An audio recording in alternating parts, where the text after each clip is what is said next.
জাহান্নামের আযাব অসহনীয়।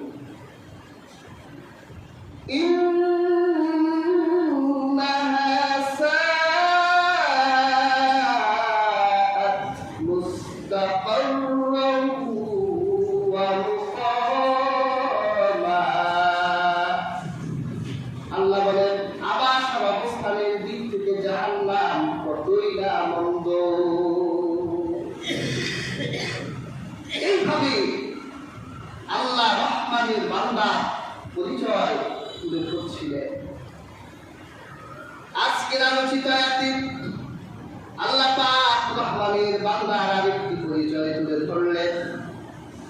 والذين إذا أنفقوا لم يسرفوا ولم يقتروا وكان بين ذلك قواما।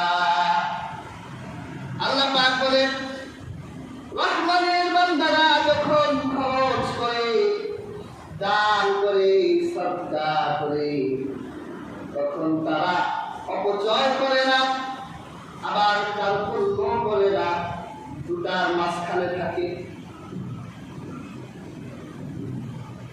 এটা হলো রহমানের বান্দার পরিচয়। যখন রহমানের বান্দারা, আল্লাহর বান্দারা কোনো কিছু খরচ করে, তখন তারা অপচয় করে না, কারণ তারা জানে অপচয়কারী শয়তানের ভাই। কি বলেন? অপচয়কারী শয়তানের ভাই। আল্লাহ কোরআনেও বলছেন ওয়ালা তুবাযির তাবযীরা ইন্নাল মুবাযযিরিনা কানু ইখওয়ানাশ শায়াতীন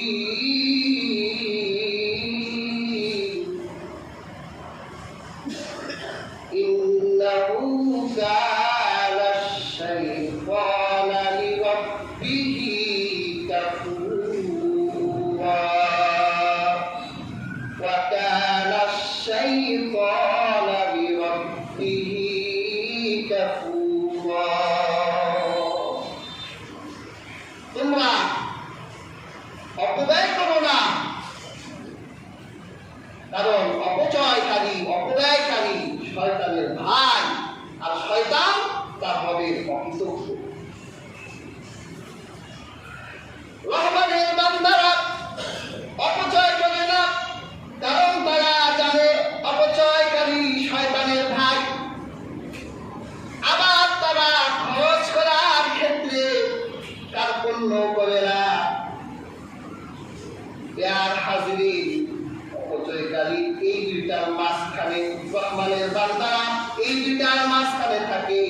অপচয় করে না, কার্পণ্য করে না।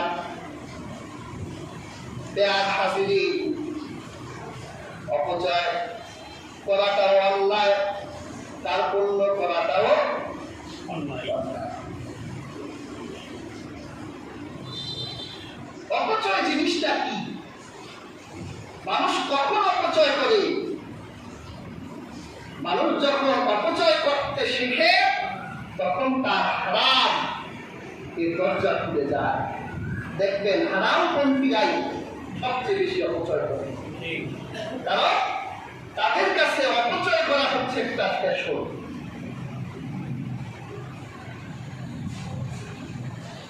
দেখুন অপচয়টা, এটা সীমানাটা কতটুকু, আর তার পণ্যের সীমানাটা কতটুকু। আল্লাহ সূরা আনআমের 40 নম্বর আয়াতে বলেছেন মিন সামারিহি ইযা আসলামা ওয়া আতু হাক্কাহু ইয়াওমা হাসাদি ওয়া লা তুসরিফু ইন্নাহু লা ইউহিব্বুল মুসরিফিন।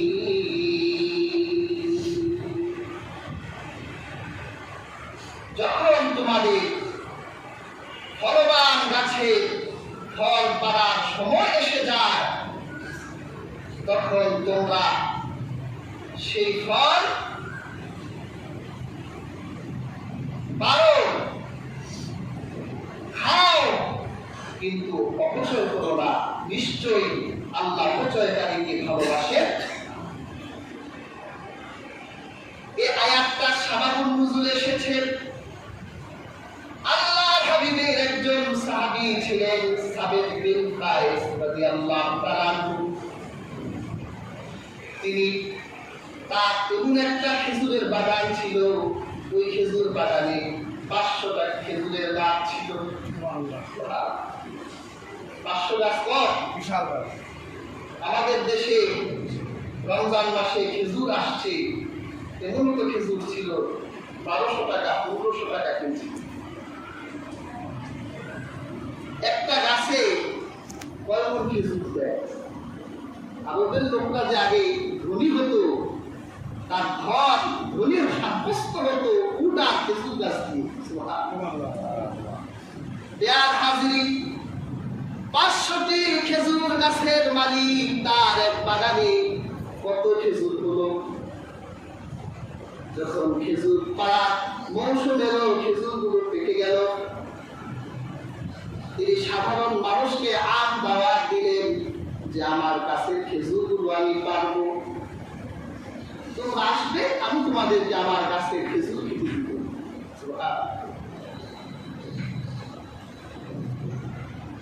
এটা একটা সুন্নত তরিকা। গাছের খেজুর হলে বুজুর্গদেরকে, নেককারদেরকে, মুত্তাকিদেরকে বিসমিল্লাহ করা। রাসূলুল্লাহ সাহাবারা এটা করতেন। তাদের গাছে কিছু হলেই তিনি সাহাবারা রাসূলুল্লাহর কাছে প্রথম নিয়ে আসতেন। সুবহানাল্লাহ। আমাদের দেশেও ছিল।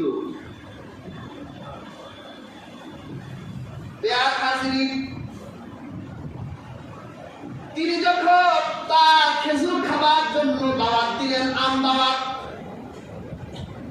এত অধিক পরিমাণ লোক তার খেজুর খেতে এলে তিনি সকাল থেকে খেজুর বিতরণ শুরু করলেন।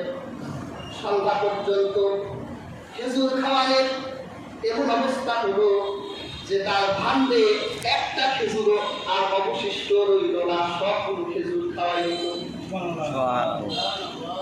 অথচ এই খেজুরের ভিতরটা রুটি রুটি। আমাদের দেশে অনেকে ধান বুনে না, কেন বুনে? সারা বছর আর চাল কিনতে হবে না, এটাই রুটি রুটি।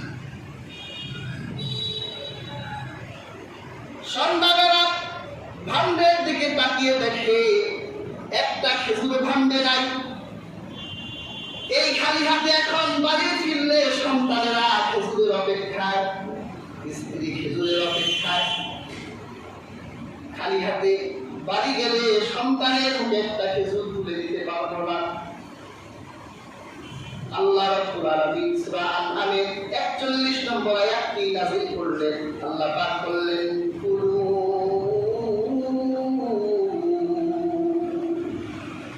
আল্লাহ বলল খাও, খাওয়াও, সমস্যা ومن ثمره إذا أثمر وآتوا حقه يوم حصاده। যখন তোমাদের ফলবান বৃক্ষের ফল পাড়ার মৌসুম এসে যায়, তোমরা সেটা পারো, সেখান থেকে খাও, খাওয়াও, কিন্তু অপচয় করো না। নিশ্চয় অপচয়কারীকে আল্লাহ রাব্বুল আলামিন পছন্দ করেন না। তুমি এমন ভাবে খাওয়াই দিও না যে দিন শেষে তুমি নিজেই আবার ফকির হয়ে গেছো, আবার তোমার ভিক্ষা করতে পারো। বরং তুমি এমন ভাবে দান করো যেটা অপচয় হয় না, এটা অপচয় হয়েছে যে তার বাড়িতে নেওয়ার মতো আর কিছু করিল না, অপচয় করছে সে। আবার তুমি যা পুণ্য করো না, রহমানের বান্দারা দুটার মাঝখানে তাদের দানগুলো কেমন হবে? হাদিস নববীতে তার রূপরেখা আল্লাহর হাবিব দিয়েছেন। একজন সাহায্য প্রার্থী লোক আল্লাহ রাসূলের কাছে এলেন, এসে বলল, ইয়া রাসূলুল্লাহ, আমার সাহায্যের প্রয়োজন। আমার রাসূল তার সামনে কোনো সাহায্য প্রার্থী আসলে তিনি কখনোই সেই সাহায্য প্রার্থীকে খালি হাতে ফিরাই দিতেন না। নিজের কাছে না থাকলে স্ত্রীদের বাসায় পাঠাতেন, সেখানে না থাকলে রাসূলুল্লাহ একটা ব্যবস্থা করে দিতেন। আল্লাহর হাবিবের কাছে ওই সাহায্য প্রার্থীকে দেওয়ার মতো নগদ কিছু ছিল না। রাসূলুল্লাহ এক সাহাবীর বাড়িতে পাঠালেন, যাও। সাহাবীর বাড়িতে সেই সাহায্য প্রার্থী লোকটা যখন ঢুকলেন, গিয়ে দেখলেন আল্লাহর হাবিবের সেই সাহাবী গমের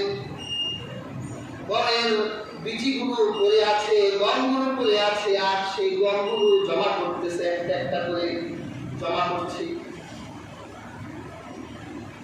ভিক্ষুকরা কিন্তু অনেক ট্যালেন্ট, দাতাকে দেখলেই বুঝে যে এটা কোন জাতের দাতা, এটা দেনেওয়ালা নাকি বিদায় করে নেওয়ালা। সাহায্য প্রার্থী লোকটা মনে মনে চিন্তা করতেছে, এই লোকটা নিজেই গম করে টাকা গম সঞ্চয় করতেছে, এই লোকটা আমাদের দান করবে, তার মনেই তো দেখা যায় সংকীর্ণ। সাহাবী জিজ্ঞেস করলেন, তুমি কে? আমি সাহায্য প্রার্থী। কে পাঠিয়েছে? আল্লাহ রাসূল পাঠিয়েছে সাহায্যের জন্য। আসো আমার সাথে। ওই সাহাবীর উটের আস্তা বলে গিয়ে একটা উটনি ওই সাহায্য প্রার্থী ব্যক্তিকে দান করলো। সুবহানাল্লাহ। একটা উট দান করা কি সাধারণ বিষয়? যারা গরু ফার্ম দিয়েছে, আপনি যদি একটা সাহায্য প্রার্থীকে পাঠান, ওনার ফার্মে থেকে একটা গরু কি দিবে? বড় জোর 100 টাকা দিতে পারে, এটার জন্য বড় আত্মা লাগে। আর আল্লাহর হাবিবের সাহাবারা, তারা তো রহমানের বান্দা, আল্লাহর বান্দা, তাদের তো সেই আত্মা আছে। উটের রাস্তা বলে গিয়ে একটা উটনি, অর্থাৎ একটা মা উট ওই সাহায্য প্রাপ্ত ব্যক্তিকে দান করলেন। উটনির লাগাম ধরে সাহায্য প্রার্থী লোকটা যখন সাহাবীর বাড়ি থেকে বের হচ্ছিল, উটনির পেছনে 9টা উট উটনি পেছনে পেছনে রওনা দিয়ে দিল। সুবহানাল্লাহ। তখন সাহায্য প্রার্থী ব্যক্তি সাহাবীকে বলছেন, ভাই আপনি আমাকে একটা উটনি দান করেছেন, কিন্তু পেছনে পেছনে আরো 9টা উট এবং উটনি দেখা যায়, এগুলোকে আপনি খামারে রাখেন, নতুবা তো চলে আসবে। ওই সাহাবী বলল, শুনে রাখো, আমি তোমাকে মা উটনি দান করেছি, সন্তানগুলো তার মাকে চলে যেতে দেখে মায়ের পেছনে পেছনে রওনা দিয়েছে, যাও যাও, আমি মা উটনির সাথে এই 9টা উট আর উটনি তোমাকে দান করলাম। বর্তমান বাজার করে কি পরিমাণ দাম! আর হাজরিন, সাহায্য প্রাপ্তি ব্যক্তিটি সাহাবীকে বলল, তোমার ব্যাপারে আমার প্রথম ধারণাটা খুব খারাপ ছিল। আমি তোমাকে গমের দানা সঞ্চয় করতে দেখেছিলাম, চিন্তা করেছিলাম তোমার মন খুব ছোট, কিন্তু তুমি যে বড় মনের পরিচয় আমার সামনে দিলে, এটার জন্য অনেক বড় মন থাকতে পারে। তখন আল্লাহর হাবিবের ওই সাহাবী ইতিহাসের শ্রেষ্ঠ একটি উক্তি করেছিলেন, যে উক্তিটা আরবি ভাষায় প্রবাদ বাক্য হয়ে গেছে। সাহাবী বলেছিলেন, নাজমাউ হাতাদা লিউনফিকা হাতাদা, আমরা এইভাবে জমা করে খাই, এইভাবে দান করতে পারি। আমরা এত কষ্ট করে গমের দানা সঞ্চয় করে করে কষ্ট করে জমা করতে পারি দেখেই এত বড় বড় দান করতে পারি। সুবহানাল্লাহ। কিন্তু হাজির, আজকের সমাজে দাতাদের দিকে তাকান, করে না, তারাও অনেক দান করে, কিন্তু তাদের সমস্যা হলো তারা কষ্ট করে অর্জন করে না। তাদের এই মঠের সম্পদ উপার্জন করতে গিয়ে কত অসৎ কর্মের আশ্রয় নিতে হয়েছে তা চিন্তা করা যায় না। ওরা তো এটা জানে না যে হাসরের মাঠে আল্লাহ 4টি প্রশ্ন তার প্রত্যেকটি বান্দাকে করবেন। এই 4টি প্রশ্নের হাত থেকে কেউ বাঁচতে পারবে না। এর ভিতরে একটি হলো সে কোন পর্যায়ে, সে কিভাবে তার সম্পদ সম্পর্কে, তাকে তার মাল সম্পর্কে তাকে জিজ্ঞেস করা হবে। আনমালিহি, তার সম্পদ সম্পর্কে আল্লাহ পাক জিজ্ঞেস করবে। মিন আইনা ইকতাসাবা ওয়া ফীমা আনফাকা, সে কিভাবে উপার্জন করেছে আর কিভাবে ব্যয় করেছে। আল্লাহ প্রশ্ন করবে আনমালিহি, তার সম্পদ সম্পর্কে। মিন আইনা ইকতাসাবা ওয়া ফীমা আনফাকা, তুমি কিভাবে উপার্জন করেছো আর কিভাবে ব্যয় করেছো। তুমি যদি কষ্ট করে উপার্জন করো তাহলে তোমার ব্যয় কখনো বৃথা যাবে না। আর তুমি যদি হারামের আশ্রয় গ্রহণ করে অবৈধ উপায়ে অসৎ পদ্ধতিতে সম্পদ উপার্জন করো তাহলে তোমার ব্যয়টাও হারামের দিকে ধাবিত হবে, অপচয় হবে, অপব্যয় হবে, তাতে কোনো সন্দেহ নাই। দেখবেন এই সমস্ত মানুষগুলোর কাছে অপচয় আর এই অপব্যয়টা এক ধরনের ফ্যাশন হয়ে গেছে। এদের থাকার বাড়ি আছে, আবার বিলাসিতার জন্য গ্রামে একটা বাড়ি, শহরে 2টা বাড়ি, এক জায়গায় থাকে আরেক জায়গার বাড়ি কেউ থাকে না। যেই বাড়িতে কেউ থাকে না ওই বাড়িতে অনেক ভাই থাকে। ভাইয়ের নাম কি? শয়তান। অপচয় করছে। আর আল্লাহ কোরআনে বলছে ইন্নাল মুবাদদিরিনা কানু ইখওয়ানাশ শায়াতিন, নিশ্চয়ই অপচয়কারী আই হলো শয়তান। প্রিয় হাজিরিন, আল্লাহর হাবিব রাসূল করিম সাল্লাল্লাহু আলাইহি ওয়াসাল্লাম সতর্ক করেছেন অপচয়কারীদের ব্যাপারে। আল্লাহর হাবিব রাসূল করিম সাল্লাল্লাহু আলাইহি ওয়াসাল্লাম বলেছেন, আল্লাহ রাসূল বলেন, তোমরা যে বিছানায় বসো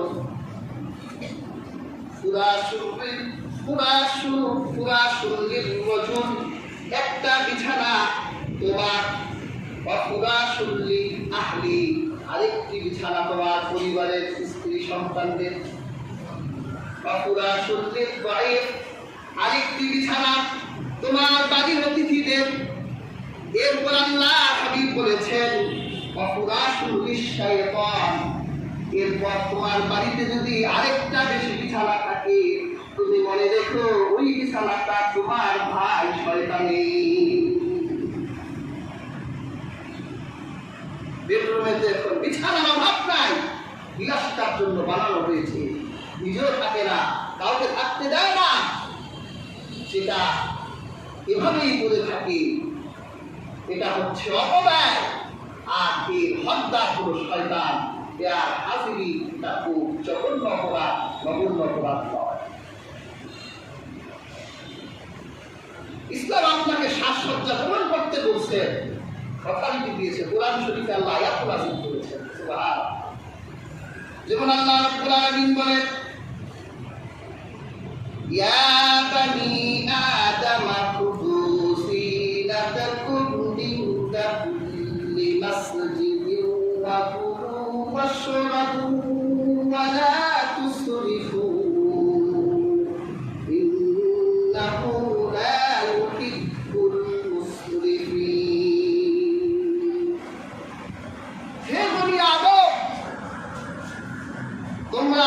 মসজিদে প্রত্যেকবার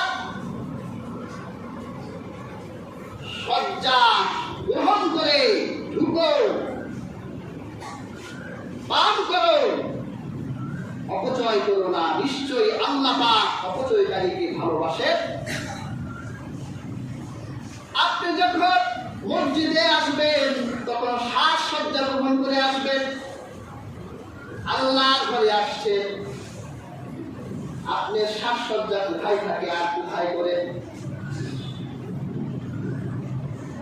দামি দামি ব্র্যান্ডের কাপড় চোপড়গুলো আপনি কোথায় করেন?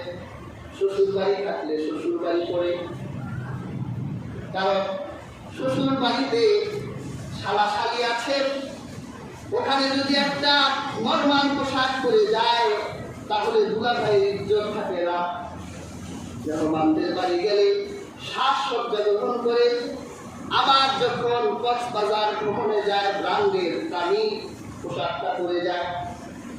কিন্তু আপনি যে আল্লাহর আকাশের নিচে থাকেন, যে আল্লাহ দেয়া সূর্যের আলো গ্রহণ করে, আমার আল্লাহ দেয়া অসংখ্য অগণিত নিয়ামত গ্রহণ করে সে আল্লাহর ঘরে আপনি আসেন, তখন দেখা যায় আপনার শরীরের পোশাকটা ছেঁড়া, নোংরা, ময়লা। হাজিরিন, আপনি কেমন রহমানের বান্দা যে আল্লাহর ঘরে আসলেন, সে আল্লাহর ঘরে সাজসজ্জা গ্রহণ করে আসতে পারলেন না।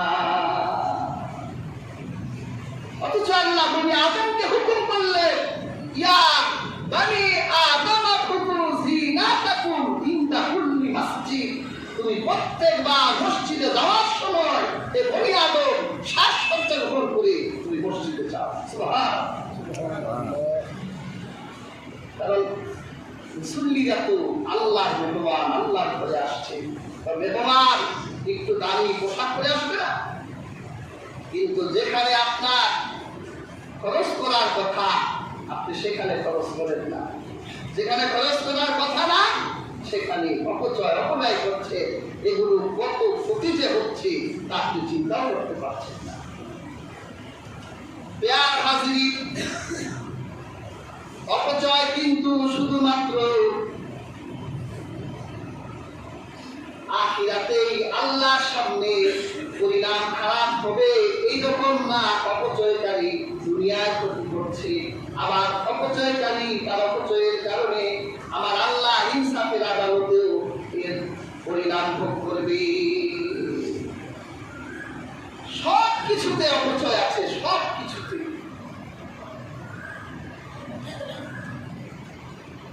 এই পৃথিবীর যা কিছু আছে সব কিছু আপনার আমানত।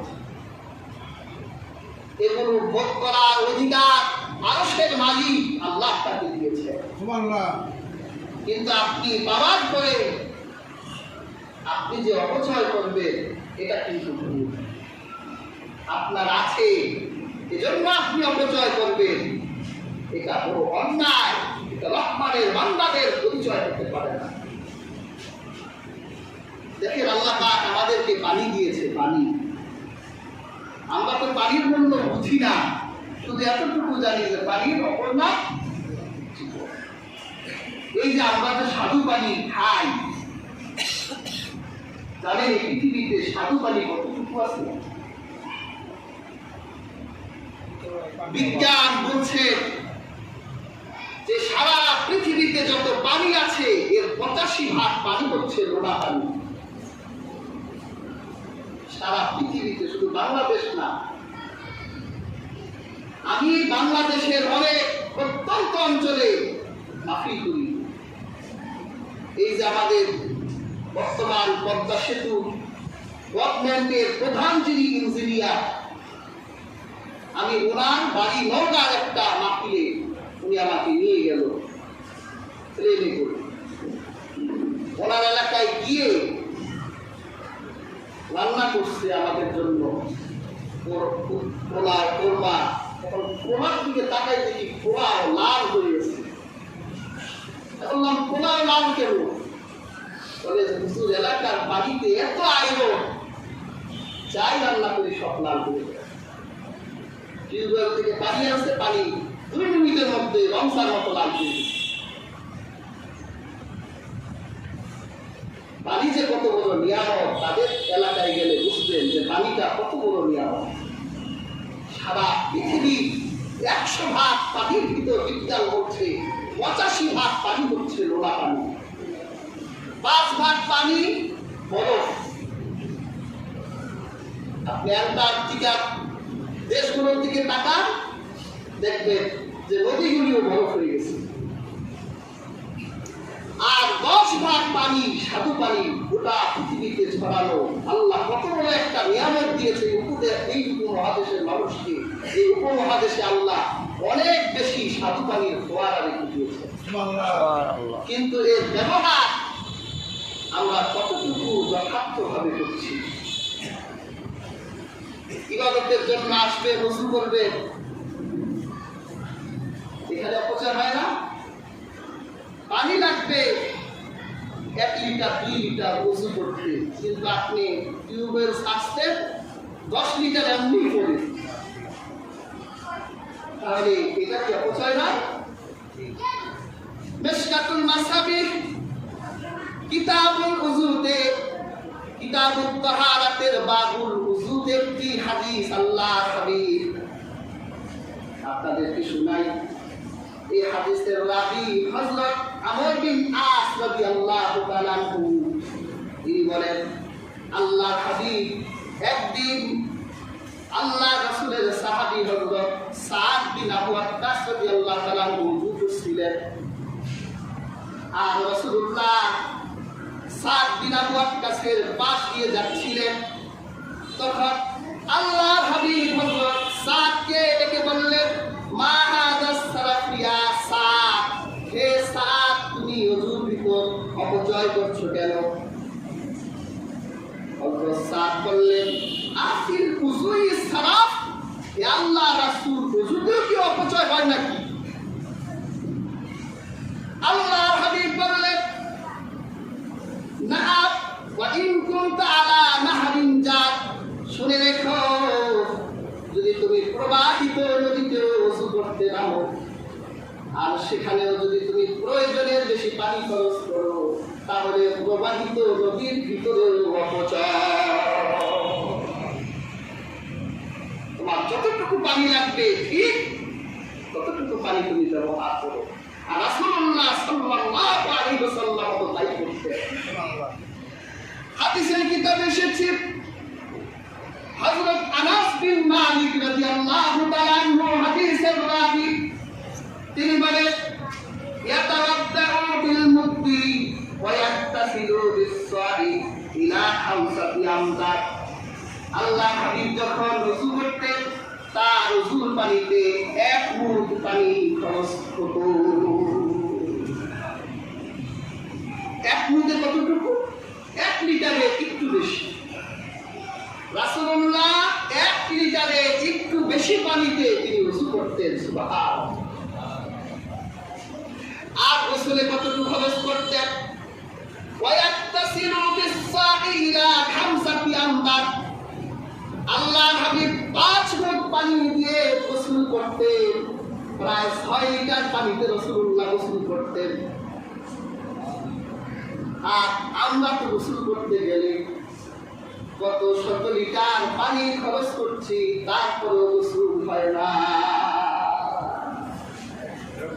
আর আমাদের মা বোনদের অবস্থা তো আরো আধুনিক। ওনারা গোসলখানায় ঢুকলেও 1.5-2 ঘন্টার আগে বেরিয়ে পড়ে না। তো কত হাজার লিটার পানি নষ্ট করলো। কিন্তু এই স্বাদু পানি যে কত বড় নিয়ামত ছিল, এই পোকাগুলো বুঝলো না, খরচ করলো, কি ক্ষতি করলো?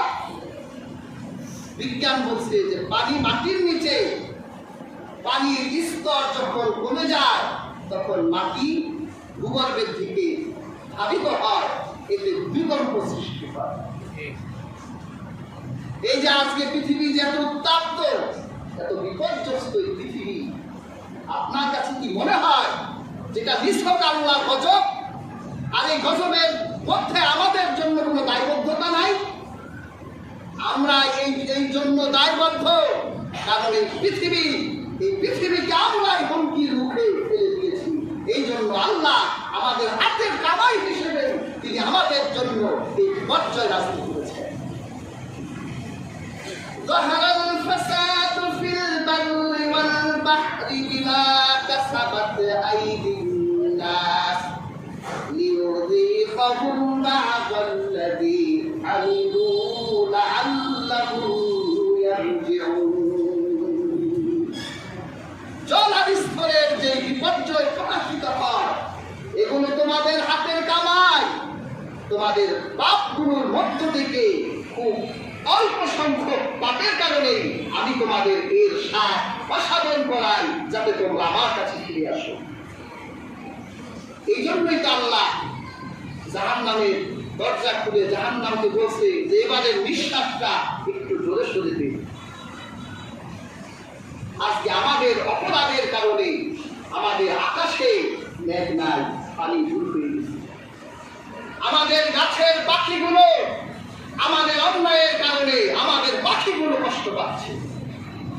আমাদের চারদিকে নাম জানা অজানা অসংখ্য প্রাণী কষ্ট হচ্ছে একমাত্র আমাদের অপরাধের কারণেই। মনে রাখবেন, রাসূলুল্লাহ হাদিস নববীতে বলেছে, কিয়ামতের দিন আল্লাহ ইনসাফের আদালতে এই নিষ্পাপ প্রাণীগুলো মামলা দায়ের করবে যে আল্লাহ আপনার এই বান্দাদের কারণে আমাদের আকাশের পানিগুলো সরে গিয়েছিল, আমরা কষ্ট পেয়েছিলাম, এর বিচার আপনার ইনসাফের আদালতে আমরা দিলাম। একটা পৃথিবীটা সে কষ্ট পাচ্ছে আমাদের অপরাধের কারণে। এজন্য হাসিয়ে আমরা অপচয় অপব্যয় ছেড়ে দেব, অন্যায় ছেড়ে দেই, অসারতাগুলো আমাদের কাছ থেকে দূর করে দিই, তওবা করি, আল্লাহ হুজুরিকে সালাত সালাম করি। তাহলে দেখবেন আল্লাহ রেজামন্দি হাসিল করতে পারলে আবার আল্লাহ সবকিছু আমাদের অনুকূল করে দিবেন। সুবহানাল্লাহ। সর্বশেষ কথা বলছি হাজির, খুব করুণ এক অবস্থা আমাদের দেশে, আমাদের আকাশে এই সময়ে বৃষ্টি হয়, বৃষ্টি হয় না, কিন্তু বৃষ্টি বন্ধ হয়ে গেছে, এটাকে বলা হয় অনাবৃষ্টি। রাসূলুল্লাহ অনাবৃষ্টির সময় কিছু আমল করতেন। এর একটা আমল ছিল রাসূলুল্লাহ সালাতুল ইস্তিসকা, মানে বৃষ্টির নামাজ পড়তেন। তবে আমাদের হানাফিদের মতে আমাদের একটি বিখ্যাত কিতাব আছে কুদুরি। এই কুদুরিতে হানাফিদের ব্যাখ্যা করতে গিয়ে আবু হানিফা রাহিমাহুল্লাহ একটি রায় এনেছেন। তিনি বলেছেন যে জামাতে সালাতুল ইস্তিসকা নামাজ পড়াটা সুন্নত নয়, বৈধ। একাকী পড়াটাই হচ্ছে উত্তম, কিন্তু জামাতে পড়লে অনেক মানুষের সমাগম হয়। এটা বৈধতা থাকার কারণে আমরা দেখেছি যে বাংলাদেশে অনেক জায়গায় সালাতুল ইস্তিসকা নামাজ হচ্ছে। তা আমরাও চিন্তা ভাবনা করছিলাম যে আমরা তো কখনো এই সুন্নতটা আদায় করি নাই, আমরা জানিও না। আমাদের জীবনে সালাতুল ইস্তিসকার নামাজ না পড়লে একটা আমল আমাদের জীবন থেকে বাদ থেকে যায়। সেজন্য আমরা চিন্তা ভাবনা করেছি যে আমরা সালাতুল ইস্তিসকার নামাজ পড়ব। আমাদের একজন মৌলানা সাহেব, উনি আমার সাথে আলোচনা করেছিলেন, তো আমি তাকে ইতিবাচক রায় দিয়েছি। আমরা আগামীকাল বেলা 11টায় মুফতি জাকির হোসেন কাশ্মীর মাদ্রাসা আছে, ওই টাওয়ারের ওইখানে, আমরা ওখানে সালাতুল ইস্তিসকা নামাজ পড়ব। ইনশাআল্লাহ আপনাদের সবাইকে দাওয়াত দিলাম। ইনশাআল্লাহ আমরা সবাই ওখানে কালকে 11টায় সালাতুল ইস্তিসকা নামাজে হাজির হব। এই সময় রাসূলুল্লাহ সাল্লাল্লাহু আলাইহি ওয়াসাল্লামের হাদিসগুলো দেখে দেখা যায় যে রাসূলুল্লাহ এই নামাজে নরমাল পোশাক করতেন, একটু পুরনো পোশাক করতেন, তওবা করতে করতে সেখানে হাজির ঈদগাহে রাসূলুল্লাহ হাজির হতেন। অনেক বর্ণনায় পাওয়া যায় বাসার পশুগুলোকে সেখানে হাজির করানো হতো।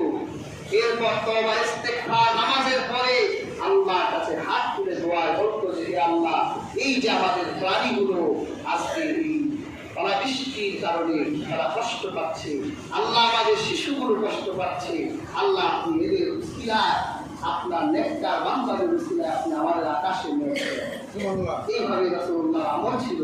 কাজে আমরা ইনশাআল্লাহ সবাই থাকার চেষ্টা করব সালাতুল ইস্তিসকার নামাজের মাধ্যমে, যাতে আল্লাহ সুবহানাহু ওয়া তাআলা আমাদের আকাশকে রহমত দিয়ে ভরপুর করে দেয়। আল্লাহ